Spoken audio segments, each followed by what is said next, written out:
Hello students, welcome you all. So ಇವತ್ತು ನಾವು measures of the government deficits ಬಗ್ಗೆ ತಿಳ್ಕೊಳ್ಳೋಣ. ಫಸ್ಟ್ ಡೆಫಿಸಿಟ್ ಅಂದರೆ ಏನು? ಡೆಫಿಸಿಟ್ ಅಂತ ಹೇಳಿದ್ರೆ ಯಾವಾಗ ನಮ್ಮ ಖರ್ಚು ಅಥವಾ expense when it is more than the income. ನಮ್ಮ ಇನ್ಕಮ್ಗಿಂತ ನಮ್ಮ ಖರ್ಚು ಜಾಸ್ತಿ ಆದರೆ ಏನಾಗುತ್ತೆ, ಅಲ್ಲಿ ಡೆಫಿಸಿಟ್ ಆಯಿತು. ಅವಾಗ ಏನು ಅದರ ಅರ್ಥ, ನಾನು ಮಾಡ್ತಾ ಇರ್ತಕ್ಕಂಥ ಖರ್ಚಲ್ಲಿ ನಾನು ಲೋನ್ ತಗೊಂಡು ಮಾಡ್ತಾಯಿದ್ದೀನಿ ಅಂದಂಗೆ ಆಯಿತು. That is what is deficit. So ಇದೇ ಥರ ಗೌರ್ಮೆಂಟಲ್ಲೂ ಡೆಫಿಸಿಟ್ ಆಗುತ್ತೆ. ಗೌರ್ಮೆಂಟಲ್ಲಿ ಬಂದಿರತಕ್ಕಂಥ ರೆವಿನ್ಯೂ, ಟ್ಯಾಕ್ಸ್, ನಾನ್ ಟ್ಯಾಕ್ಸ್ ರೆವಿನ್ಯೂ ಏನೇನು ಬರುತ್ತೆ, ಸೊ ಅದನ್ನೆಲ್ಲ ಸೇರಿಸಿದರೆ ಟೋಟಲ್ ರೆವಿನ್ಯೂ ಆಗುತ್ತೆ. ಸೊ ಆ ರೆವಿನ್ಯೂ ಅಲ್ಲಿ when the expense is more than the income, so that will create a deficit. So ಇದನ್ನು ನಾವು ಗೌರ್ಮೆಂಟ್ ಡೆಫಿಸಿಟ್ ಅಂತ ಹೇಳ್ತೇವೆ. ಸೊ ಇದರಲ್ಲಿ ಬಜೆಟ್ ಡೆಫಿಸಿಟ್ ಅಂತ ಹೇಳ್ತೇವೆ.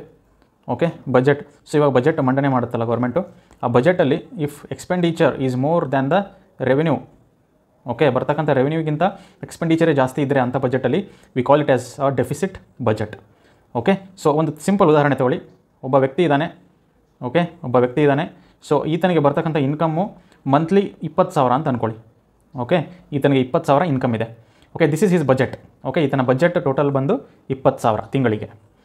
ಈ ಬಜೆಟಲ್ಲಿ ಈತನ ಏನು ಎಕ್ಸ್ಪೆಂಡಿಚರ್ ಪ್ಲ್ಯಾನ್ ಮಾಡ್ತಾನಲ್ಲ ಒಂದು ತಿಂಗಳಿಗೆ, ಇದು ಏನಾದರೂ 20,000ಕ್ಕಿಂತ ಜಾಸ್ತಿ ಆಗಿಬಿಟ್ರೆ 22,000 ಅಂತ ತಿಳ್ಕೊಳ್ಳಿ. 22,000. ಸೊ ಈ 2,000 ಏನು ಜಾಸ್ತಿ ಆಯ್ತಲ್ಲ, ಈ 2,000 ಎಕ್ಸ್ಪೆನ್ಸ್ ಎಲ್ಲಿಂದ ತೊಗೊಂಬರ್ತಾನೆ ಇವನು? You have to take the loan ಅಲ್ವಾ, ಸಾಲ ತೊಗೋಬೇಕಾಗತ್ತೆ. ಸೊ ಇಂಥ ಒಂದು ಬಜೆಟನ್ನು ನಾವು ಡೆಫಿಸಿಟ್ ಬಜೆಟ್ ಅಂತ ಹೇಳ್ತೇವೆ. ಇದೇ ಬಜೆಟು ಸಪೋಸೇ ಈ ಮನುಷ್ಯಂದು 20,000 ಆದಾಯ ಇದೆ, ಬಜೆಟ್ ಒಂದು 20,000 ಇದೆ, ಖರ್ಚು ಮಾಡೋದು ಓನ್ಲಿ 15,000 ಅಂದ್ಕೊಳ್ಳಿ ತಿಂಗಳಿಗೆ. ಅವಾಗೇನಾಯಿತು, 5,000 ಉಳಿತು ಇವನಿಗೆ ಸೇವಿಂಗ್ಸ್. ಇದನ್ನು ನಾವೇನು ಹೇಳ್ತೀವಿ, ಬಜೆಟ್ ಸರ್ಪ್ಲಸ್ ಅಂತ ಹೇಳ್ತೇವೆ. ಇಂಗ್ಲೀಷಲ್ಲಿ ಬಜೆಟ್ ಸರ್ಪ್ಲಸ್ ಅಂತ ಹೇಳ್ತೇವೆ. ಯಾಕಂದರೆ ಇದು ಡೆಫಿಸಿಟ್ ಅಲ್ಲ, ಅಂದರೆ ಇಲ್ಲಿ ಕಡಿಮೆ ಆಗಿಲ್ಲ, ಇಲ್ಲಿ 5,000 ಉಳಿತಾಯ ಆಯಿತು. It is a budget surplus ಅಂತ ಹೇಳಿ ನಾವು ಹೇಳ್ಬೋದು. ಸೊ ಇದೇ ಥರ ಗೌರ್ಮೆಂಟ್ ಡೆಫಿಸಿಟ್ನ ಮೆಜರ್ ಮಾಡೋದಕ್ಕೆ there is one more term that is called as the revenue deficit. Revenue deficit ಅಂತ ಹೇಳ್ತಾರೆ. ಸೊ ಹೆಂಗೆ ಬಜೆಟಲ್ಲಿ ನಾವು ಎಕ್ಸ್ಪೆನ್ಸ್ ಮತ್ತು ರೆವಿನ್ಯೂನ ತೆಗೆದ್ರೆ ಹೆಂಗೆ ಡೆಫಿಸಿಟ್ ಆಗುತ್ತಲ್ಲ, ಉಳಿತು. ಸೊ ಅದೇ ಥರ ರೆವಿನ್ಯೂ ಡೆಫಿಸಿಟ್ ಅಂತ ಹೇಳಿದರೆ, so when the revenue expenditure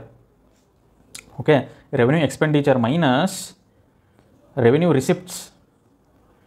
revenue receipts ತೆಗೆದಾಗ ಸಪೋಸ್ ಏನಾದರೂ ಇಲ್ಲಿ ಮೈನಸ್ ಬಂದರೆ, ಸಪೋಸ್ ಏನಾದರೂ ಇಲ್ಲಿ ರೆವಿನ್ಯೂ ರಿಸಿಪ್ಟ್ಸ್ ಮತ್ತು ರೆವಿನ್ಯೂ ಎಕ್ಸ್ಪೆಂಡಿಚರ್ ಮತ್ತು ರೆವಿನ್ಯೂ ರಿಸಿಪ್ಟ್ಸ್ ನಾವು ಮಾಡಿದಾಗ ಎಕ್ಸ್ಪೆಂಡಿಚರ್ ಜಾಸ್ತಿ ಇದ್ದರೆ, ಅದನ್ನು ನಾವೇನು ಹೇಳ್ತೇವೆ, it is called as the revenue deficit. So ಇಲ್ಲಿ ರೆವಿನ್ಯೂ ಅಂತ ಹೇಳಿದರೆ ಏನು? ರೆವಿನ್ಯೂ ಅಂತ ಹೇಳಿದ್ರೆ it talks about the current income. ನಮ್ಮ ಹಿಂದಿನ ವಿಡಿಯೋದಲ್ಲಿ ಕರೆಂಟ್ ಅಕೌಂಟು, ಕ್ಯಾಪಿಟಲ್ ಅಕೌಂಟ್ ಬಗ್ಗೆ ಹೇಳಿದ್ದೀನಿ. So it deals with the current income and expenditure of government. Capital ಅಂತ ಹೇಳಿದರೆ so that deals with infrastructure, road, railway, ಇಂಥದ್ದು ಬರುತ್ತೆ. ಇದು ಇದರಲ್ಲಿ ಬರಲ್ಲ, ರೆವಿನ್ಯೂವಲ್ಲಿ ಬರೋದಿಲ್ಲ. Revenue expenditure receipt it talks about only the current income. So ಇದನ್ನೆರಡು ಮೈನಸ್ ಮಾಡಿದಾಗ ಸಿಗೋದೆ ನಮಗೆ ರೆವಿನ್ಯೂ ಡೆಫಿಸಿಟ್. ಸಪೋಸ್ ಎಕ್ಸ್ಪೆಂಡಿಚರ್ ಜಾಸ್ತಿ ಇದ್ದು ರಿಸಿಪ್ಟ್ಸ್ ಕಡಿಮೆ ಇದ್ದರೆ ಇಟ್ ಇಸ್ ಡೆಫಿಸಿಟ್. ಅದೇ ಎಕ್ಸ್ಪೆಂಡಿಚರ್ ಕಡಿಮೆ ಆಗಿ ರಿಸಿಪ್ಟ್ ಜಾಸ್ತಿ ಇದ್ದರೆ it is called as the revenue surplus. ಅದನ್ನು ನಾವು ರೆವಿನ್ಯೂ ಸರ್ಪ್ಲಸ್ ಅಂತ ಹೇಳ್ತೇವೆ, ಅದನ್ನು ನೆನ್ಪಿಟ್ಕೊಳ್ಳಿ. ಸೊ ಇಲ್ಲಿ ಡೆಫಿಸಿಟ್ ಅಂತ ಹೇಳಿದ್ರೆ, ರೆವಿನ್ಯೂ ಡೆಫಿಸಿಟ್ ಅಂತ ಹೇಳಿದ್ರೆ, it means is the government has to borrow. ಅವರು ಸಾಲ ತೊಗೋಬೇಕಾಗುತ್ತೆ. Government has to borrow not only for the investment. Investment, roads, railway, ಒಳ್ಳೊಳ್ಳೆ ಇನ್ಫ್ರಾಸ್ಟ್ರಕ್ಚರ್ ಅದಕ್ಕೆ ಮಾತ್ರ ಬಾರೋ ಮಾಡೋದಲ್ಲ, ಈವನ್ ಕನ್ಸಂಪ್ಷನ್ನಿಗೂ ಬಾರೋ ಮಾಡಬೇಕಾಗುತ್ತೆ. ಕನ್ಸಂಪ್ಷನ್ ಅಂದ್ರೇನು? ಗೌರ್ಮೆಂಟ್ ಎಂಪ್ಲಾಯೀಸಿಗೆ ಸ್ಯಾಲ್ರಿ ಕೊಡೋದು, ಡಿಫೆನ್ಸ್ ಎಕ್ಸ್ಪೆಂಡಿಚರು, ಏನೇನೆಲ್ಲ ಎಕ್ಸ್ಪೆನ್ಸ್ ಮಾಡಲೇಬೇಕಾಗುತ್ತೆ. ಎಕ್ಸ್ಪೆನ್ಸ್ ಇದ್ದೇ ಇರುತ್ತೆ. ಅಂಥದನ್ನು ನಾವು ಕಮಿಟೆಡ್ ಎಕ್ಸ್ಪೆಂಡಿಚರ್ ಅಂತ ಹೇಳ್ತೇವೆ. ಸೊ ಅದಕ್ಕೂ ಕೂಡ ಸಾಲ ತೊಗೋಬೇಕಾಗುತ್ತೆ. ಸೊ ಈ ಕಮಿಟೆಡ್ ಎಕ್ಸ್ಪೆಂಡಿಚರ್ಗೆ ಒಂದು ಉದಾಹರಣೆ ಕೊಡ್ತೀನಿ ನೋಡಿ. ಇವಾಗ ಒಂದು ಮನೆ ಇದೆ ಅಂದ್ಕೊಳ್ಳಿ. ಒಂದು ಮನೆ ಇದೆ. ಸೊ ಈ ಮನೆ ನಡೆಸೋಕ್ಕೆ ಒಬ್ಬ ವ್ಯಕ್ತಿಗೆ ತಿಂಗಳಿಗೆ 20,000 ಬೇಕು ಅಂತ ಅಂದ್ಕೊಳ್ಳಿ. 20,000 ಆತನಿಗೆ ಬೇಕಾಗಿದೆ. ಈ ಮನೆ ನಡೆಸೋಕ್ಕೆ ಒಂದಿಷ್ಟು ಬೇಸಿಕ್ ಖರ್ಚು ಅನ್ನೋದಿರುತ್ತೆ. ಬೇಸಿಕ್ ಎಕ್ಸ್ಪೆನ್ಸ್ ಏನು? ಫುಡ್ಡು, ಸ್ಕೂಲು, ಮಕ್ಕಳಿಗೆ ಸ್ಕೂಲು, ಮತ್ತು ಬಟ್ಟೆಗಳು, ಕ್ಲಾತು. ಸೊ ಇವೆಲ್ಲ ಏನಿದೆಲ್ಲ this is a very necessity. ಇಂಥದ್ದನ್ನ ನಾವೇನು ಹೇಳ್ಬೋದು, ಕಮಿಟೆಡ್ ಎಕ್ಸ್ಪೆಂಡಿಚರ್ ಅಂತ ಹೇಳ್ಬೋದು. ಕಮಿಟೆಡ್ ಬೇಕೇ ಬೇಕದು, ಅದಿಲ್ಲ ಅಂದರೆ ಜೀವಿಸೋಕ್ಕೆ ಸಾಧ್ಯನೇ ಇಲ್ಲ. That is committed. ಅದೇ ಥರ ಒಂದು ದೇಶ ನಡೆಸೋದಕ್ಕೆ ಗೌರ್ಮೆಂಟ್ಗೂ ಕೂಡ there are committed expenditures like defence, okay, ರಕ್ಷಣಾ ಇಲಾಖೆನೇ ಇಲ್ಲ ಅಂತ ಹೇಳಿದ್ರೆ ನಾವು ನಮ್ಮ ದೇಶ ಹೆಂಗೆ ಉಳಿಯೋಕ್ಕೆ ಸಾಧ್ಯ ಅಲ್ಲ. ಸೊ ಅದಕ್ಕೆ ಡಿಫೆನ್ಸು, ಓಕೆ, ಅದಾದಮೇಲೆ ಗೌರ್ಮೆಂಟ್ ಎಂಪ್ಲಾಯೀಸಿಗೆ ಸ್ಯಾಲ್ರಿ, ಓಕೆ. ಸೊ ಇವೆಲ್ಲ ಆಮೇಲೆ ಗೌರ್ಮೆಂಟ್ ನಡೆಸೋದಕ್ಕೆ ಬೇಕಾದಂಥ ಡಿಪಾರ್ಟ್ಮೆಂಟಿಗೆ ಬೇಕಾದಂಥ ಖರ್ಚುಗಳು, ಇವೆಲ್ಲ ಬೇಸಿಕ್ಸು. ದಿಸ್ ಇಸ್ ಅವರ್ಗಳ ಕಮಿಟೆಡ್ ಎಕ್ಸ್ಪೆಂಡಿಚರ್. ಸೊ ಯಾವಾಗ ರೆವೆನ್ಯೂ ಡೆಫಿಸಿಟ್ ಆಗುತ್ತಲ್ಲ, ಆ ಡೆಫಿಸಿಟ್ ಆದಾಗ the government has to borrow not only for the investment, okay, ಕೇವಲ ಇನ್ವೆಸ್ಟ್ಮೆಂಟ್ ಸಿಗಲ್ಲ, ಕನ್ಸಂಪ್ಷನ್ಗೂ ಕೂಡ ಅವರು ಬಾರೋ ಮಾಡ್ಕೋಬೇಕಾಗುತ್ತೆ. ಸಿಮಿಲರ್ ಇದೇ ಥರ ಈಗ 20,000 ಇದೆಯಲ್ಲ, ಸೊ ಸಪೋಸ್ ಏನಾದರೂ ಈ ವ್ಯಕ್ತಿಯ ಖರ್ಚು ಹೆಚ್ಚಾಗಿಬಿಟ್ರೆ, ಹೊರೆ ಆಗಿಬಿಟ್ರೆ ಏನಾಗುತ್ತೆ, ಆತ ಕೂಡ ಈ ಬೇಸಿಕ್ಸ್ ನೀಡ್ಸ್ಗೂ ಕೂಡ ಅವನು ಬಾರೋ ಮಾಡಬೇಕಾಗತ್ತೆ. That is called as the revenue deficit. Okay, so ಈ ಥರ ರೆವೆನ್ಯೂ ಡೆಫಿಸಿಟ್ಗಳಾದರೆ, ಓಕೆ, ರೆವೆನ್ಯೂ ಡೆಫಿಸಿಟ್ಸ್ ಆಗ್ತಾ ಇದ್ದರೆ ಏನಾಗುತ್ತೆ ಅಂತ ಹೇಳಿದ್ರೆ government cannot invest. Okay, government ಈ ಕ್ಯಾಪಿಟಲ್ ಇನ್ವೆಸ್ಟ್ಮೆಂಟ್ ಮಾಡೋಕ್ಕೆ ಸಾಧ್ಯ ಇಲ್ಲ. ಇನ್ಫ್ರಾಸ್ಟ್ರಕ್ಚರ್ನ ಬೆಳೆಸೋದು, ಒಳ್ಳೆ ಹೆಲ್ತ್ ಸಿಸ್ಟಮ್ ತರೋದು, ಎಜುಕೇಷನ್ ಸಿಸ್ಟಮ್ ತರೋದು, ಇದನ್ನು ಮಾಡೋದಕ್ಕೆ ಸಾಧ್ಯ ಇಲ್ಲ.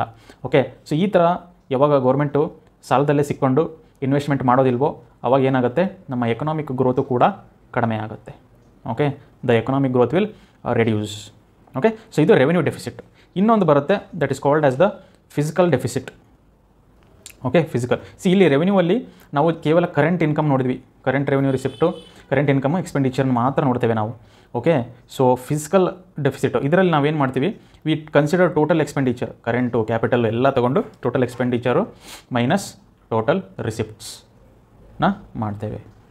Okay, total expenditure minus total receipts, ಒಟ್ಟು ಖರ್ಚಲ್ಲಿ ಒಟ್ಟು ಆದಾಯ ಎಷ್ಟು ಬಂತು ತೆಗಿತೇವೆ. ಇಲ್ಲಿರ್ತಕ್ಕಂಥ ರಿಸಿಪ್ಟ್ಸ್ ಇದೆಯಲ್ಲ, ಇದರಲ್ಲಿ ನಾವು ಸಾಲವನ್ನು ಇನ್ಕ್ಲೂಡ್ ಮಾಡಲ್ಲ, we exclude the borrowings. Okay, ಸಾಲ ಬಾರೋವಿಂಗ್ಸ್ ಅಂತ ಹೇಳ್ತೇವೆ. ಇದನ್ನು ತೆಗೆದುಬಿಟ್ಟು ಉಳಿದಿರ್ತಕ್ಕಂಥ ರಿಸಿಪ್ಟ್ಸು ಅಂದರೆ tax, non tax, okay, capital receipt ಇದೆಲ್ಲ ಸೇರಿಕೊಂಡು ಎಕ್ಸ್ಪೆಂಡಿಚರಲ್ಲಿ ತೆಗಿತೀವಿ. ಓಕೆ, ಆ ಎಕ್ಸ್ಪೆಂಡಿಚರಲ್ಲಿ ನಾವು ತೆಗೆದಾಗ ನಮಗೆ ಸಿಗೋದೆ ಫಿಸಿಕಲ್ ಡೆಫಿಸಿಟ್. ಸೊ ಈ ಫಿಸಿಕಲ್ ಡೆಫಿಸಿಟ್ ಏನು ಇಂಡಿಕೇಟ್ ಮಾಡುತ್ತೆ ಅಂತ ಹೇಳಿದ್ರೆ, ಇಲ್ಲಿ ಎಕ್ಸ್ಪೆನ್ಸೇ ಜಾಸ್ತಿ ಇತ್ತಪ್ಪ ರಿಸಿಪ್ಟ್ಸಿಗಿಂತ ಅಂತ ಹೇಳಿದ್ರೆ, it shows how much the government has to borrow, ಅಂದರೆ ಗೌರ್ಮೆಂಟ್ ಇನ್ನೂ ಎಷ್ಟು ಸಾಲ ತೊಗೋಬೇಕು ಈ ಎಕ್ಸ್ಪೆನ್ಸ್ನ ಮೀಟ್ ಆಗೋಕ್ಕೆ ಅನ್ನೋದನ್ನು ಈ ಫಿಸಿಕಲ್ ಡೆಫಿಸಿಟ್ಟು ತೋರಿಸ್ತದೆ. ಓಕೆ, ಸೊ ಫಿಸಿಕಲ್ ಡೆಫಿಸಿಟ್ ಎಷ್ಟು ಬರುತ್ತೆ ಅಷ್ಟು ಗೌರ್ಮೆಂಟು ಸಾಲ ತೊಗೊಂಡು ಅವರು ಎಕ್ಸ್ಪೆಂಡಿಚರ್ನ ಮಾಡಬೇಕಾಗತ್ತೆ. Okay, so it shows how much the government has to borrow. So then comes the primary deficit. ಇನ್ನೊಂದು ಟರ್ಮ್ ಬರುತ್ತೆ ಪ್ರೈಮರಿ ಡೆಫಿಸಿಟ್ ಅಂತ. ಸೊ ಈ ಪ್ರೈಮರಿ ಡೆಫಿಸಿಟ್ ಅಂದರೆ ಇಲ್ಲಿ ಮೇಲೆ ಬಂದಂಥ ಫಿಸಿಕಲ್ ಡೆಫಿಸಿಟ್ ಏನಿತ್ತು ಅಂದರೆ ಎಷ್ಟು ಬಾರೋ ಮಾಡ್ಕೋಬೇಕು, ಅದರಲ್ಲಿ ಆಲ್ರೆಡಿ ಇರತಕ್ಕಂಥ ಇಂಟ್ರೆಸ್ಟ್ ಪೇಮೆಂಟ್ನ ತೆಗೆಯೋದು. ಈ ಹಿಂದೆ ಏನು ಬಾರೋ ಮಾಡಿರ್ತಲ್ಲ ಗೌರ್ಮೆಂಟು, ಅದಕ್ಕೆ ಇಂಟ್ರೆಸ್ಟ್ ಪೇ ಮಾಡೋಕ್ಕಾಗಿರುತ್ತೆ. ಬಿಕಾಸ್ ಇಲ್ಲಿ ಆಲ್ರೆಡಿ ನಾವು ಡೆಫಿಸಿಟಲ್ಲಿದ್ದೀವಿ, ಕಡಿಮೆ ಇದೆ ನಮ್ಮ ಹತ್ರ. ಓಕೆ, ಸೊ ಆವಾಗ to pay the interest also we have to borrow. ಅದಕ್ಕೆ ಈ ಪ್ರೈಮರಿ ಡೆಫಿಸಿಟ್ ಏನು ತೋರಿಸುತ್ತೆ ಅಂದರೆ ಟೋಟಲ್ ಫಿಸಿಕಲ್ ಡೆಫಿಸಿಟ್ ಏನಿದೆ ಇದರಲ್ಲಿ ನಾವು ಇಂಟ್ರೆಸ್ಟ್ ಪೇಮೆಂಟ್ ಎಷ್ಟು ಮಾಡಬೇಕು ಇದನ್ನು ತೆಗೆದ್ರೆ ನಮಗೆ ಸಿಗೋದೆ primary deficit.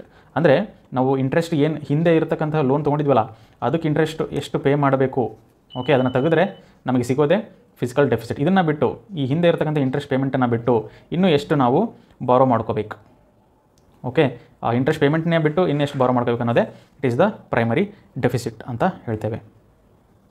So these are the measures of government deficit. Okay, I hope you have understood. Thank you.